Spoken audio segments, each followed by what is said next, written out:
whose answer, I should say, was most convincing to your question? Because your question, just to remind our viewers around the world, who denied extra security to the consulate in Benghazi and why?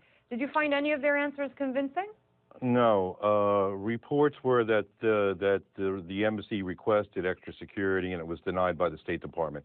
Obviously, the president couldn't say who it was who was responsible for that denial for security purposes. But I didn't find either Governor Romney's or President Obama's answer convincing, really.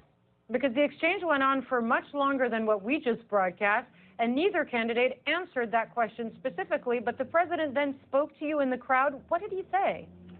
He told me he was able to elaborate a little more, and he told me basically that the reason it took him so long, he did mention that it was an act of terror in the Rose Garden. However, the governor was right in saying that it took the president about 14 days in order to really formally call it an act of terror. But the president told me that he wanted to be very deliberate, and that he wanted to make decisions that were based on information and intelligence that he was getting that was correct and not disinformation, because he felt that any act he took anywhere in the world, but especially in the Middle East, if he's acting on the wrong information, would have dire consequences. So that's why he chose a deliberate course of action. So President Obama spoke to you one-on-one. Did you have a chance to speak with Mitt Romney as well? I did, yes, but only briefly, and only to say that he basically just said hello, and I told him that I thought he did a good job on the debate, and he thanked me for my question. But my conversation with the president was much longer and much more in-depth.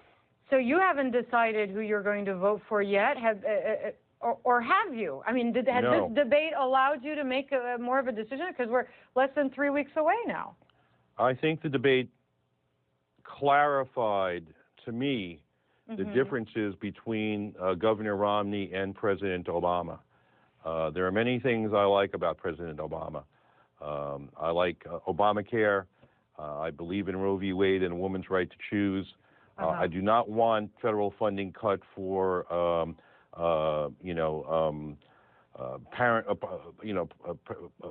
parent planning, Planned Parenthood, or PBS, or anything.